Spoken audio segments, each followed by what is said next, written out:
apple. The unrealistic body standards that Hollywood puts on babies. Movie peaks at the second opening logo, which provides in 10 seconds more interesting visual stimulation than the 83.5 minutes that follow. The last time you will hear applause anywhere near this movie. It sets the self-congratulatory tone so that at least you know what this mess of a fever dream is chasing. Would you welcome Reef Hawk? Reef Hawk sounds like something Jonah Hill's character Jonah Hill from This Is the End would name his own special brand of marijuana to celebrate America's 250th birthday. And that somehow might be the most profound thing we are doing to celebrate America's 250th birthday. Also, the name Johnny Carson actually said in this real 1982 clip is Joey Lawrence, who is the kid we see performing in this clip. So, one more sin for putting words into Johnny Carson's mouth, plus one more for plagiarism. Opening with the entirety of this child star's performance when 15 seconds would have already been 10 seconds too long. Also, kids. Context clues tell me that we are seeing the adult version of the same kid, and yet not a single ounce of dancing talent appears to have survived the intervening decades. Also, while Keanu Reeves might be the only Gen Xer who can pull off a dab, there are some things that are better left a mystery. Reef Hawk.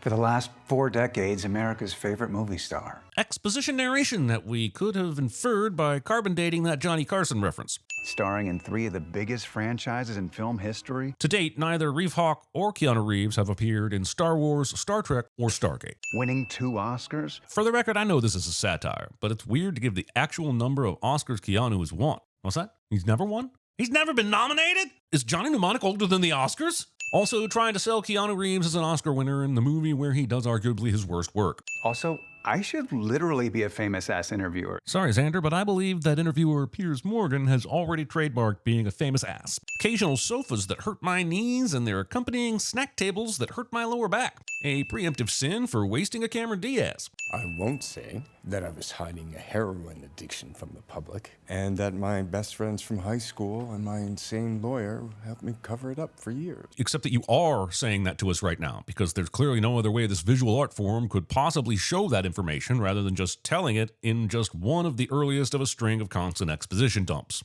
Strong omish. No admish. Delulu Gen Xers cringing their way through Gen Z slang. It's giving major chuggy vibes, and bro would never. Not a single item on this table moves throughout this scene, and that is deeply suspicious from a continuity perspective. Almost like someone made sure everything was in the right place to prevent me from nitpicking any inconsistencies between shots. Deeply suspicious. Oh my god. Oh my god. Oh no.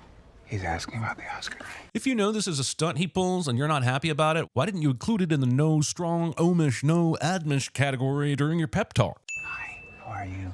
We're Reef's best friends from high school, but we have our own lives too. Movie thinks it needs to spell out how these two don't have lives when context clues will make it very apparent that they are opportunistic freeloaders. They could literally go online and say that I was like being fake or mopping or whatever insult you just said. They're just as likely to say that your diva ass pulls your best friends into a corner to yell at them after being called out for mopping. Also, the word like is used 88 times in this script, as if it's depending on subliminal messaging to garner favor instead of being actually likable. I feel like a man as perpetually paranoid as Reef would just list Ira as lawyer instead of the 1000% more suspect crisis lawyer. We got a big problem. It's up. It's really up. It's a total nightmare. I'll be over at 10:30 a.m. tomorrow. Being a crisis lawyer and telling your client they've got a big problem, but then telling them they have to wait until the next day for any other details seems like a surefire way to create a separate heroin relapse-inspired crisis to deal with the following morning after that. Here's a video. What's on it? I have no idea. I thought you buried everything that needed to be buried without it getting out to the public. Living in 2026 and having no apparent awareness of this video-sharing fad called the internet. You, me, Rourke, little Chucky Sheen, Stephen Hawking, you know, the original posse? Leonardo DiCaprio erasure. Can't you just make this go away like you always used to? I can't, Bubby. The internet changed everything. I'm very confused about exactly when this movie is happening. He's been lying low for 5 years, but unless those 5 years were between 1990 and 1995, I'm not sure how he missed the arrival of the internet. We used to get this wrapped up with a briefcase of cash in a day or two. It ain't like that anymore. Ira seems unaware that the reason you can't make it go away with a briefcase of cash is that the briefcase of cash isn't needed anymore. You can literally vacation on Sex Traffickers R Us Island and face 0 consequences. Allegedly. Do I have to be in here? No, we totally could have AI generated this entire performance, but the problem is it actually did such a good job, the focus group didn't believe it was you performing. I can't wipe my ass with this. Citation need. Nope, I said it. I heard it. I take it back. Sammy! Yeah? Oh. Come in here. The crisis lawyer instigating what should absolutely be a crisis should this assistant ever care to share this experience. Also, I hear that this toilet scene is how most of the brainstorming for this movie actually happened. And then someone said, why don't we just put this in the movie? But Jonah was like, but then I'll look like an asshole. And someone else said, bro, you just don't understand satire. And here we are. Has a dead person ever you? No! How does that even work? Let's just say it starts with Mel Gibson and a whole lot of poppers and ends 2 decks over with the 10 a.m. Nate and Al's breakfast. Being so deeply satirical that you accidentally improve Mel Gibson's reputation. Also, Jonah Hill's character appears to be no deeper than a Mad Libs personification of famous person plus highly specific location plus activity equals shock. If the maxed out saturation and lighting contrast, where the source of the light never moves, doesn't convince you this ever-present beach house view is fake, the fuzzy edges of the image and the fact that the cast never interacts with the sand in front of this deck will, God, I'm a nerd. Who hates him? Your old boxing coach, your old tennis instructor, your ex. And I have like a separate list for like directors, actors, costume designers, hair and makeup people, craft service. What I'm most impressed with is that she has bothered to keep a list without even being asked to do so. Not only that, but she has subdivided it into different categories of people. What happened to the do less Gen Z work ethic? Those 3 shelter dogs that you got when you were lonely and then returned when you realized like they don't wipe their own asses. Referring to Cameron Diaz and Matt Bomer's characters as shelter dogs and leaving me to wonder who the third is. My old trainer doesn't hate me because he passed away. Nitpickers. You need to go see these people and apologize to them. Make it right with them. And without them realizing it, feel that if they're the ones behind the video. Which I'm sure will be covered in a quick montage and not in an in-depth pity party of self-loathing for the rest of the movie. Please? I gotta get going. Tom Hanks body slammed his housekeeper. I cannot articulate the volume of sin removals I would be showering on this movie if it hard pivoted into this being the rest of the story. Reef will do a deep dive self-Googling and discover that somehow nobody has a single bad word to say about him, despite the lengthy list of people we've just heard hate him. Even Keanu Reeves himself was subject to being sued by a person who claimed he was the father of her 4 kids. People will literally make shit up for the clicks. That's just how you internet. Unless you're me, I'm all about the facts and objectivity. Was I an asshole? Just the people you interacted with. I kind of like the idea of an actor in the Keanu Reeves realm who has a pristine history but is still worried about being canceled. The problem is you didn't cast Keanu to play Keanu. You cast Keanu to play someone who actually has been proven to be an asshole, and that seems to be missing the point. But up until like a few years ago, you could kind of get away with being a secret dick. Now it's just easier to let the whole world see that you're a dick. Statistically, you're likely to get more fans and maybe even run for office. Allegedly. At least we don't have to come grab you out of that creepy doll store you used to buy heroin at downtown. Making the purchase of heroin sound like a fun, whimsical experience. I'm already putting together a playlist for the Apology/Who's Extorting Reef tour. Hey Siri. Claiming to be already doing something that you plan to outsource to AI. This is the last-minute gas station gift of creating playlists. Whip me up a playlist for a middle-aged man in extreme state of crisis, but keep it fun and slutty. And skinny. Fat-shaming Siri's slutty playlist. Also, I'm confused by the algorithmic journey from this prompt to Where the Party At by Jagged Edge featuring Nelly, but I think someone should check on Siri and see if they're okay. We zoom in on this perfectly unassuming NPC sitting in traffic, presumably so we could enjoy how much fun the main characters are having by contrast. Much cinema. Such film. We're not gonna smoke, we're 120. We're gonna fake smoke. Coming up with new ways to shield for big tobacco, instead of getting a sponsorship for the candy cigarettes that would make this scene feel actually nostalgic to Gen Xers and elder millennials. Them shits were cool. If I saw a kid vaping, I'd literally run over to him, push him over, and be like, nice look, virgin. Pressuring modern high schoolers to have sex and use cigarettes in a single line is a level of word economy bullying we don't need to introduce to the kids. You know, all the kids who are watching this Jonah Hill directed Apple exclusive. They're literally an oral fedora. They literally are not. Also, Indiana Jones has entered the chat, and he's threatening to out this opinion to the ghost of Frank Sinatra. I love outlandish humor with my friends. Me too. I like it even better when my movies decide to include some. Also, this is the only time we will see his friends on the Apology tour. For the rest of the movie, he'll just drive himself, and they'll be, well, doing whatever freeloaders do. But it won't be roadieing for him with their self-proclaimed outlandish humor. Red Rodriguez, manager to the stars. Always bet on red, baby. I can't believe they dragged Sykes from Shark Tale into this mess. Also, it's one thing for Martin Scorsese to show up for a questionable cameo that lowers his cachet more than it raises the film's credibility, but there's no need to drag the kid from Weapons down with him. I came here to apologize to you. Skip. You know, I remember when I met you by the pool and you had no front teeth. You were really there for me at that time. It's taken 24 years, but we finally know what happened to Tom Cruise's kid in Minority Report. And I hear things. I mean, weed and all that, I know, okay, but I hear the hardest stuff. Are we supposed to understand from this that Reef was doing weed and hard drugs as a child? Or that he kept a child actor manager who works out of a bowling alley well into adulthood? I know what the fuck I am, which is I'm the guy you leave if I do my job right. This Scorsese cameo is the best performance in the movie. I think we found the third shelter puppy. The sin is not keeping him around more. I loved all you crazy little suckers. I really did. The fact that Red deals with child stars makes this nickname problematic as f.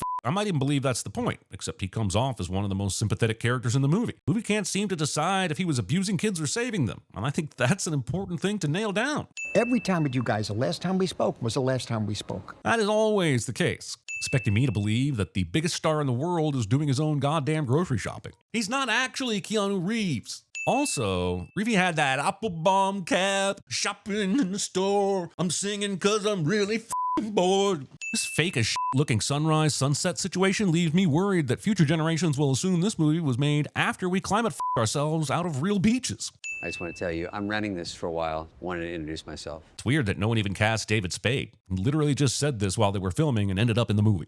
And like, in a way, the divorce was my family's personal Holocaust. Casual Holocaust jokes where the punchline is just the fact that you said Holocaust. Like, the mistress was Hitler. Casual Hitler jokes where the punchline is just the fact that you said Hitler. Did you see a pair of sunglasses after I left your house? I'm like, up looking for them. They're Chanel. The man, only ever seen wearing the same tinted glasses he is currently wearing, claims to have lost sunglasses purely to advertise for Chanel. You gotta keep apologizing to people, all right? The moment we all realized that, yes, that was indeed going to be the entire plot of the entire movie. I'm also doing couples therapy and playing chess. Playing chess in the weirdest way possible, where all the pieces no longer in play are being stored on your side of the board.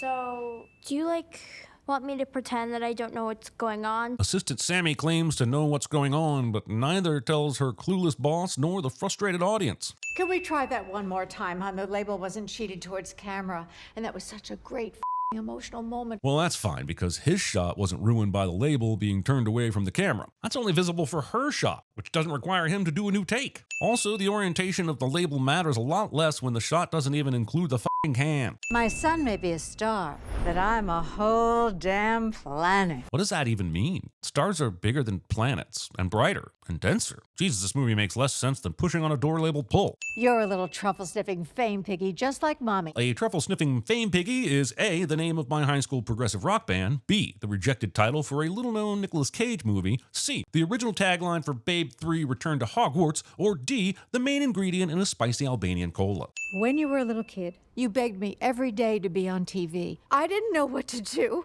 I was 25 and you were 6. Are we blaming kids for wanting outlandish things, or parents who are too scared and pressured to say no? Follow up, do we need to be making a movie blaming either of them? Your father left us. Not just you. He left me too. Jonah Hill and Ezra Woods use a distorted version of Keanu Reeves' real backstory for a character that's clearly actually based on Jonah Hill. Kids want to be astronauts. Yeah, and some of them actually do become astronauts. Great point! He really should have used something entirely impossible, like wanting to be an American bald eagle, time traveler, or president of the Kenneth Branagh Death on the Nile official fan club. The ones whose dreams are supported by their mothers. Well, why are we spending so much money on NASA? Can we take that from after you're right, but before, sorry, that's not okay? I want to get a different reaction on my side. Reusing the exact same callous reality star mother joke that started this scene. You are such a scorched unit. Scene does not contain a sassy Kirk Lazarus. Suck my unit. I'm not trying to change you, so don't try and change me. Except that him wanting to change you is also part of him, so you are asking him to change something. Lay off the mom stuff, okay? Even though we're all dying to know what she was wearing. No, it's okay, but it's not her. It is. Unsolicited dick pics. All the pieces on both sides of this chessboard table are the same color. I'd say that's some kind of commentary on fame and scandal being colorblind, except that level of thematic subtlety has no place in this feature. Didn't land. Okay, tough room. In this case, didn't land is referring to this movie, and the room in question was the entire world. A thing you were in called Titty School 6. Let's get tit-tarded in here. This entire movie plays like an entry from Jonah Hill's dream journal with 0 edits. Also, this is clearly a parody on the Black Eyed Peas song that was originally called Let's Get, which is weird because that song came out in 2003 and the movie in question was from the 80s. Also, the Black Eyed Peas. An 80s low-budget teen comedy. Presuming that there is any other type of teen comedy. You, as your character, dress up as a geisha to sneak into the sorority. Movie being too woke afraid to create said scene in a de-age flashback. It turns out that hating Jews doesn't negatively affect a person's career. In fact, it could even help. Releasing a movie with this joke the same week that Ye was banned from performing in both the UK and France for exactly this reason. So you go through every hypothetical up thing you may have ever done in your entire life? My brain at 2 a.m. If we broke down my text to my dry cleaner on Tuesday, I'd never work again. I'd feel some kind of way about that if I had a clue what you actually did for work. Maybe this whole thing is like the universe's way of making sure that you apologize to the people that were hurt by your addiction, you know? Rehashing the plot of the movie halfway through and then continuing to drive that plot construct into the ground for another 40 minutes, when it turns out the mystery video has nothing to do with this former heroin addiction anyway.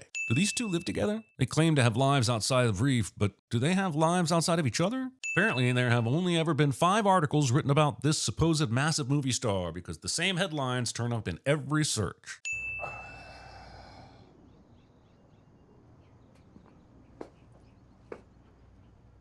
Dude, you are so annoying. Is he as annoying as this chair? I'm guessing it has blue tape on it to remind people not to use it because it's broken? Why not just move the chair out of the room into the place where the things go that you intend to fix but never actually do? I pulled it off. Photo finish. Don't worry, they're not yours.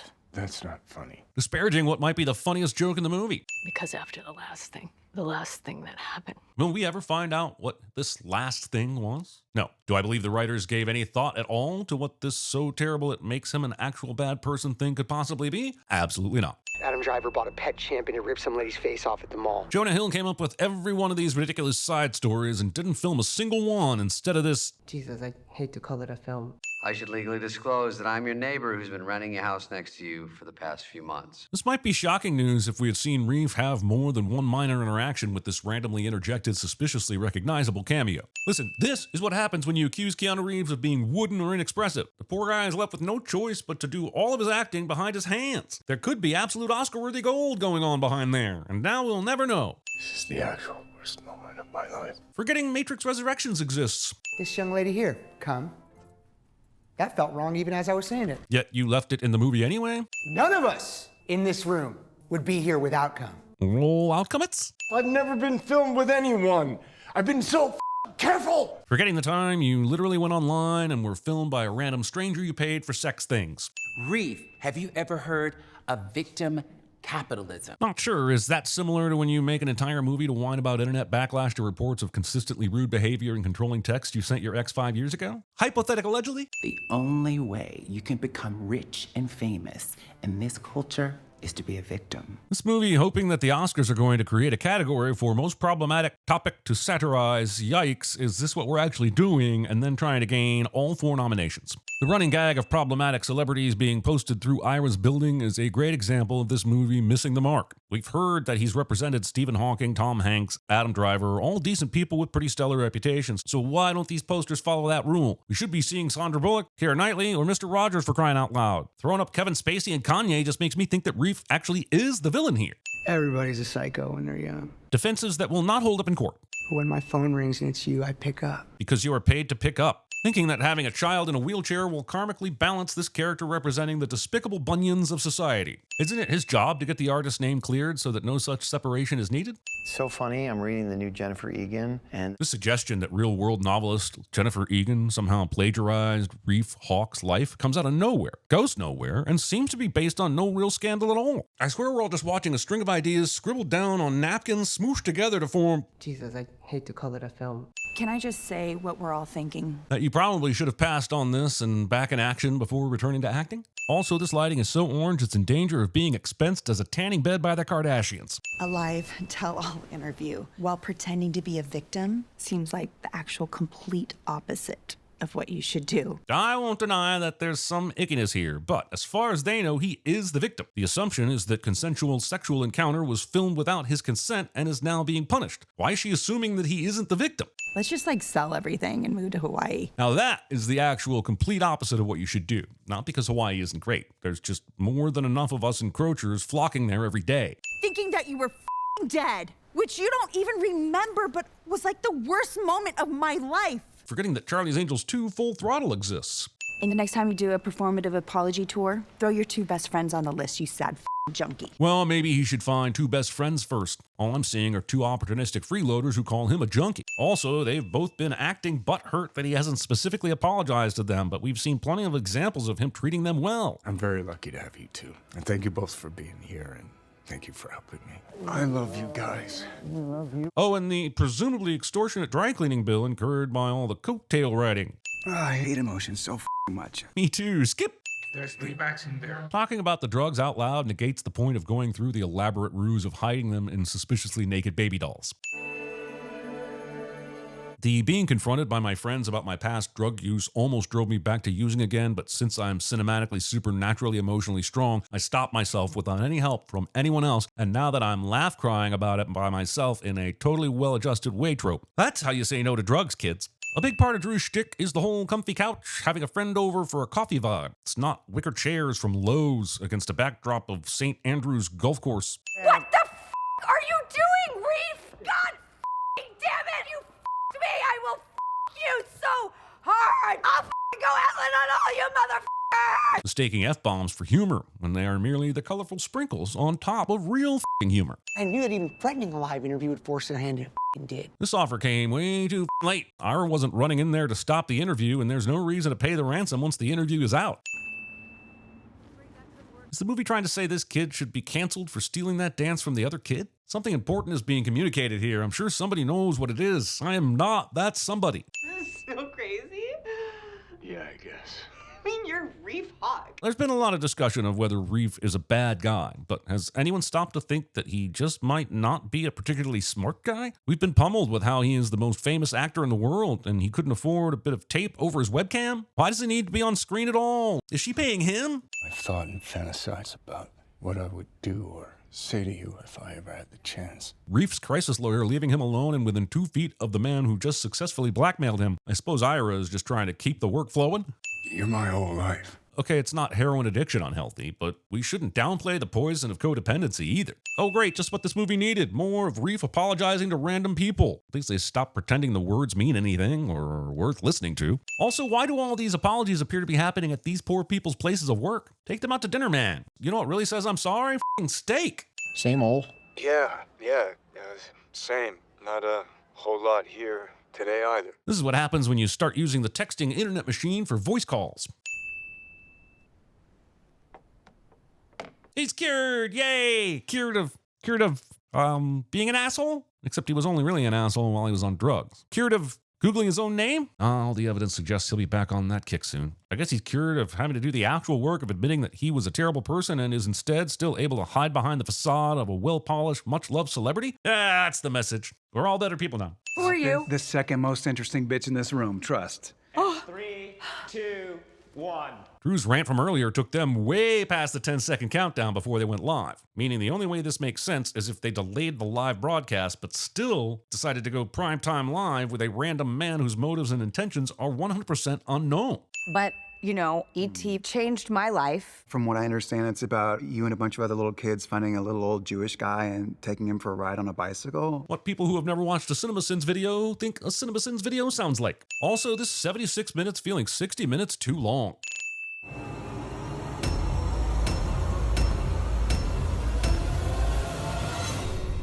You keep using the word. I don't think it means what you think it means.